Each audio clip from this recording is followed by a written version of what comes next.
L'expédition de Napoléon Bonaparte en Égypte, qui eut lieu entre 1798 et 1801, était une campagne militaire et scientifique entreprise par la France dans le but de conquérir l'Égypte, alors sous domination ottomane, et d'affaiblir l'influence britannique dans la région.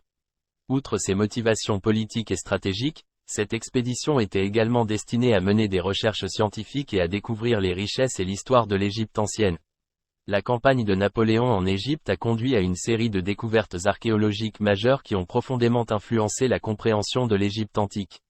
Les savants et les artistes qui accompagnaient l'expédition ont formé la Commission des sciences et des arts d'Égypte, chargée d'étudier et de documenter les monuments, l'architecture, la faune, la flore et la population locale.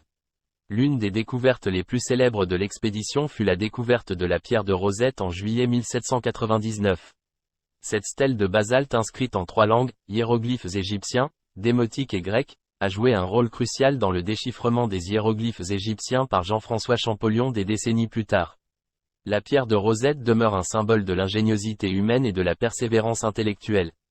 Grâce à cette découverte archéologique, la porte de l'ancienne civilisation égyptienne s'est ouverte, offrant un aperçu précieux de son histoire et de sa culture. La pierre de Rosette reste un trésor précieux, témoignant de l'importance de la préservation du patrimoine mondial et de la poursuite de la connaissance à travers les âges. Une stèle déterrée au fort de Rosette, sur la côte méditerranéenne de l'Égypte, va bientôt tout changer. Découverte par l'armée française en 1799, la pierre de Rosette porte des inscriptions en 3 langues différentes.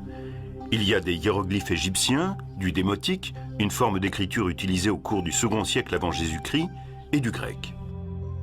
Les 3 sections reproduisant le même texte, les spécialistes se rendent compte qu'ils tiennent peut-être là la clé du passé de l'Égypte ancienne.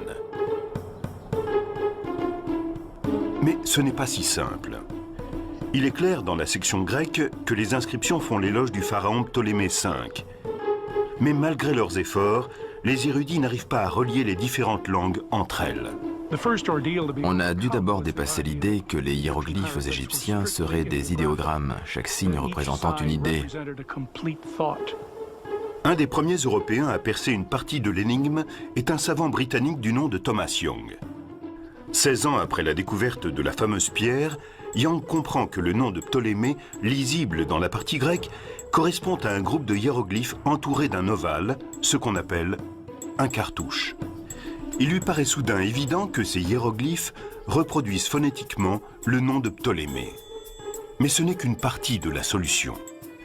La découverte capitale va se produire à Paris 7 ans plus tard, grâce à un linguiste français, Jean-François Champollion. Comme Young, Champollion pense que les hiéroglyphes sont un ancien alphabet, mais le 14 septembre 1822, il fait un pas décisif. Champollion a compris que les hiéroglyphes étaient utilisés de façon différente. En particulier, certains reproduisent un mot phonétiquement, et à la fin, on a souvent un idéogramme ou un déterminatif qui donne un aperçu du mot entier. Certains signes représentent un son, mais donnent aussi une idée de ce qu'ils désignent. Par exemple, des jambes vont donner l'idée de mouvement. Si elles vont vers l'arrière, cela veut dire qu'on marche à reculons. Champollion veut partager sa découverte avec son frère et se précipite dans sa librairie toute proche. Il lance son travail sur le bureau de son frère.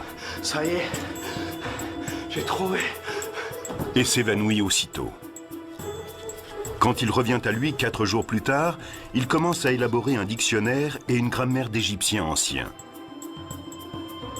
Après 2000 ans de silence, les Égyptiens de l'Antiquité parlent de nouveau avec leurs propres mots. Les images engendrent des sons, les mots véhiculent des idées et tout un monde s'ouvre à nous. C'est le résultat de cette découverte stupéfiante. Tout est en place pour permettre les grandes découvertes de l'égyptologie.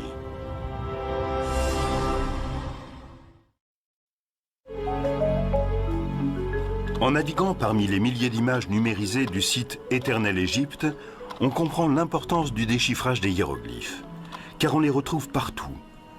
Et pendant des siècles, on avait cru qu'il s'agissait de peintures primitives. Mais plus pour longtemps.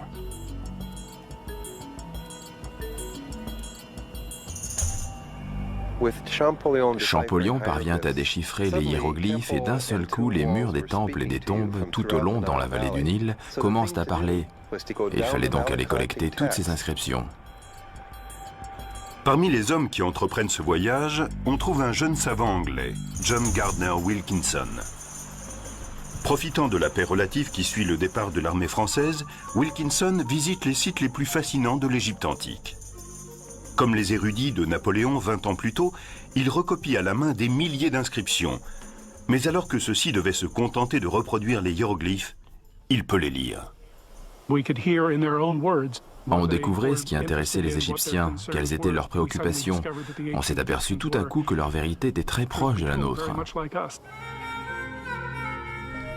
Wilkinson fait part de ses découvertes dans un ouvrage qu'il publie à son retour. À l'aide de détails frappants, il tente pour la première fois de reconstruire la vie quotidienne des anciens Égyptiens, leur organisation sociale, leurs croyances religieuses et leur histoire politique. On compte 3 grands royaumes, l'Ancien, le Moyen et le Nouveau. Mais les épigraphes comme Wilkinson ne sont pas les seuls Européens à sillonner le pays.